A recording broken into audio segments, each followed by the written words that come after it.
Hello বন্ধুরা, আজ আমি তোমাদের শোনাবো ব্যাংকার্স আর তাদের ফ্যামিলিদের লাইফের একটা দুঃখের পার্ট। হ্যাঁ, সত্যি দুঃখের। এই 2 বছর 3 বছর বা 1 বছর বাদে বাদে ট্রান্সফার হওয়াটা সত্যিই দুঃখের। আপাত দৃষ্টিতে দেখলে মনে হয় যে বেশ ভালো, বিভিন্ন জায়গা ঘোরা হয়ে যায়, কিন্তু এই কাজটা যে কতটা হেক্টিক আর কতটা কষ্টের সেটা যাদের ট্রান্সফারেবল জব তারাই জানে। তাই আমার হাজব্যান্ডেরও ব্যাংকের চাকরি সূত্রে আমি এই 7 নম্বর বার লোকেশন চেঞ্জ করতে চলেছি, বা বলতে পারো করে ফেলেছি। আমরা ছিলাম সাসারাম বিহারে, সেখান থেকে আমাদের ট্রান্সফার হয়েছে চেন্নাই আম্বাতুর। 22শে মে সন্ধ্যাবেলা সাসারামের বাড়ি থেকে আমাদের সমস্ত মালপত্র প্যাকার্স অ্যান্ড মুভার্সের দায়িত্বে তুলে দিয়ে আমরা চলে গেলাম হোটেল মঙ্গলমে।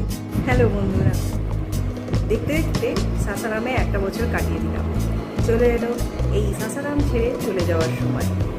তাই এবার আমরা রওনা দিচ্ছি চেন্নাই আম্বাতুরের উদ্দেশ্যে। কালকে আমাদের ঘর থেকে সমস্ত মালপত্র প্যাকিং হয়ে কন্টেনারে উঠে গেছে। মালপত্র পৌঁছাতে সময় লাগবে 4-5 দিন।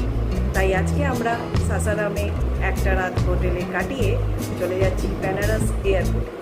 ওখান থেকেই শুরু হবে আমাদের চেন্নাই যাত্রা। ছিমছাম এই হোটেল রুমে একটা রাত কাটিয়ে নেওয়ার পরে পরের দিন সকালে আমরা রেডি হয়ে গিয়েছিলাম এয়ারপোর্ট যাওয়ার জন্য।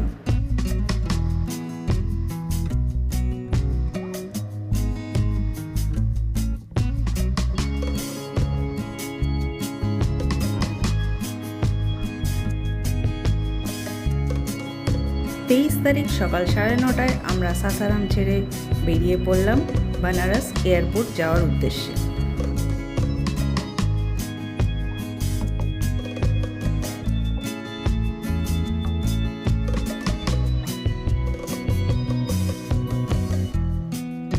পার করে নিলাম মা গঙ্গাকে এবং এগিয়ে চললাম এয়ারপোর্টের উদ্দেশ্যে। এরপর দেখতে দেখতে আমরা প্রায় পৌঁছে গেলাম বেনারস লাল বাহাদুর শাস্ত্রী ইন্টারন্যাশনাল এয়ারপোর্টের পথে। আমার এই ভিডিও তোমাদের একটু লেন্দি মনে হতে পারে, কারণ আমি পুরো ডিটেলস তোমাদের দেখানোর চেষ্টা করেছি, সাথে সাথে রাস্তাঘাটও তোমাদের দেখানোর চেষ্টা করেছি, যাতে যারা এইসব জায়গা এখনও ঘুরতে আসতে পারোনি তাদের ভালো লাগে। তোমাদের যদি বেশি লেন্দি মনে হয় তোমরা এই পার্টটা স্কিপ করে যেতে পারো। আর ভালো লাগলে অবশ্যই সঙ্গে থেকে যেও ভিডিওটার শেষ অবধি।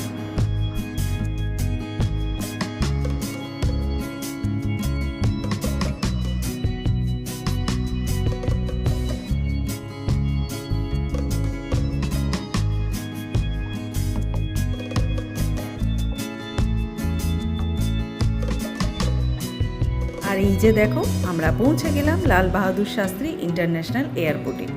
বেনারস এয়ারপোর্টের বাইরের অংশেও বেশ কিছু সুন্দর দেখার মতো জায়গা আছে।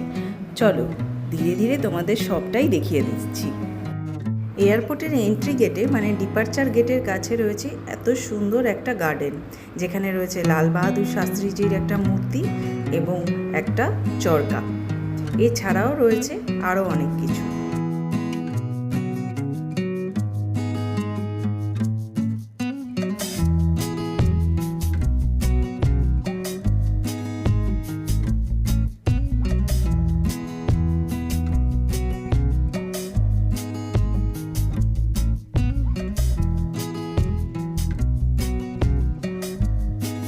এয়ারপোর্টের বাইরে এবং ভেতরেও রয়েছে বেনারসের বিভিন্ন ঘাট এবং মন্দিরের রেপ্লিকা।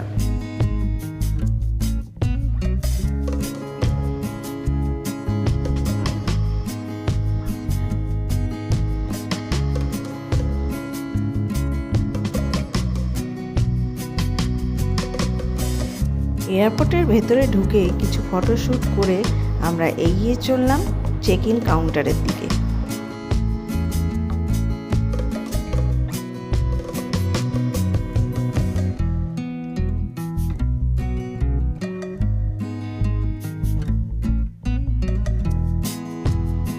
আমরা বেশ খানিকটা সময়ের আগে পৌঁছে গিয়েছিলাম, তাই চেক ইন তখনও শুরু হয়নি।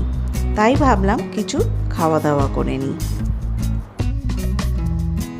সেই জন্য ডালগোনা থেকে কফি আর স্যান্ডউইচ অর্ডার করে ফেললাম। এতটাই খিদে পেয়ে গেছিল যে কফি আর স্যান্ডউইচের ফটো নিতে ভুলেই গেছি। যাই হোক, আমরা চেক ইন আর সিকিউরিটি চেক কমপ্লিট করে ফার্স্ট ফ্লোরে ওপরে উঠে এলাম।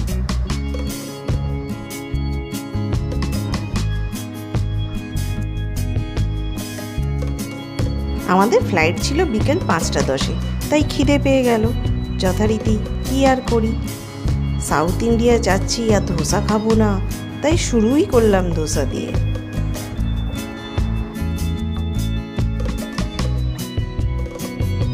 আমাদের ফ্লাইটে ওঠার গেটের কাছে ছিল এত সুন্দর একটা কিডস প্লে এরিয়া, আর পুরো ওয়াল জুড়ে এত সুন্দর একটা পেন্টিং বা সেলফি জোন।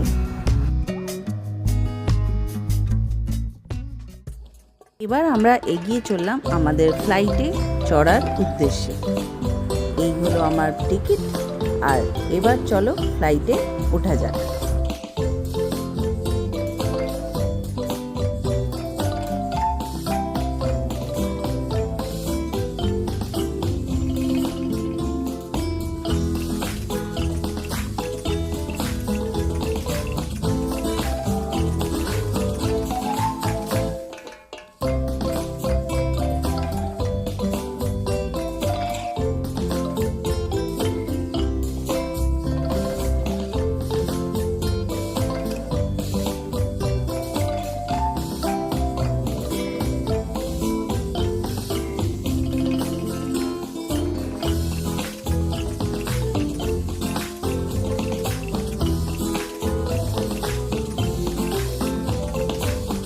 ফ্লাইটে বসে পড়ার পর এবার শুধু টেক অফের অপেক্ষা।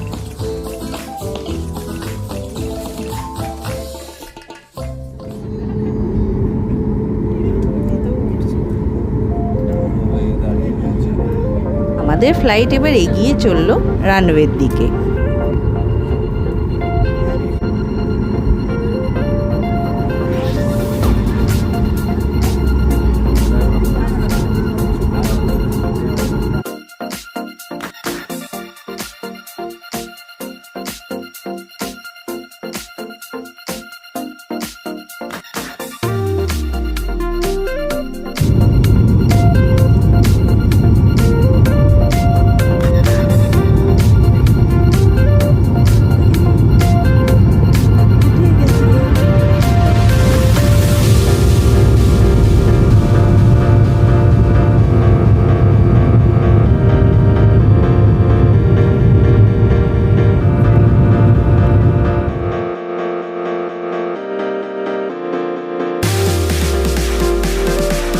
এবার আমি তোমাদের দেখাবো কীভাবে মাটি থেকে আকাশে উড়ে ধীরে ধীরে মেঘের রাজ্যে আমরা হারিয়ে গেলাম।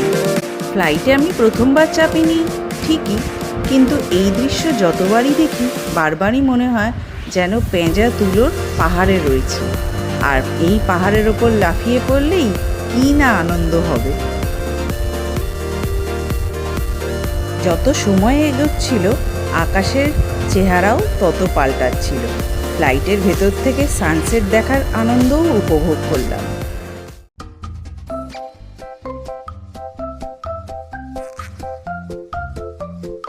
সময় এগোতে না এগোতেই চলে এলো আমাদের ফ্লাইটের ভেতরের লাঞ্চ বলবো না স্ন্যাক্স বলবো জানি না, তবে আমাদের অর্ডারে ছিল মাটন বিরিয়ানি আর একটা বানানা চকলেট কেক আর একটা ফ্রুট ড্রিঙ্ক। বিরিয়ানি বেশ সুস্বাদু ছিল, আর তার সাথে এই কেকটাও ছিল চেরি অন দ্য টপ। দেখতে দেখতে 2 ঘন্টা 20 মিনিট পার হয়ে গেল, আর আমরা পৌঁছে গেলাম চেন্নাই এয়ারপোর্ট।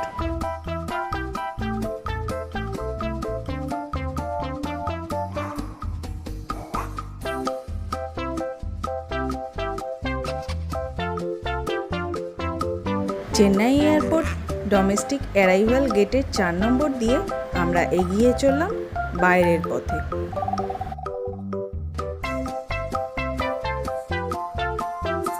এই জায়গাটাও ছিল বেশ সুন্দর সুন্দর কিছু মূর্তি দিয়ে সাজানো, সবই কিন্তু সাউথ ইন্ডিয়ান স্টাইলের।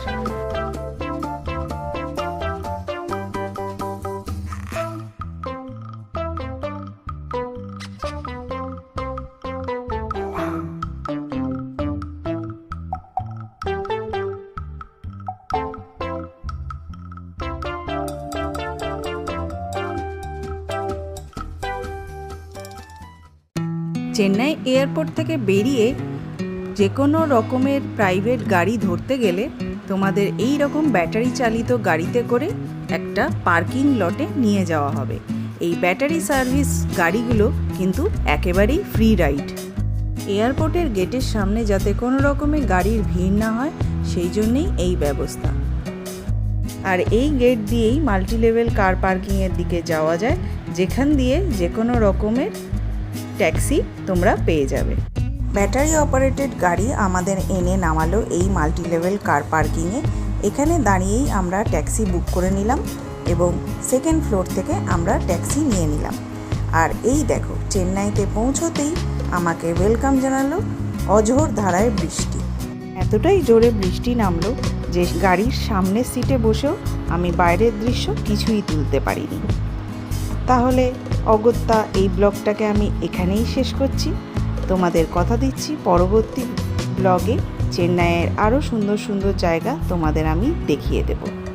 ব্লগটা কেমন লাগলো কমেন্টে জানাতে কিন্তু ভুলো না। আর এই হলো আমার নতুন আবাসন চেন্নাইয়ের।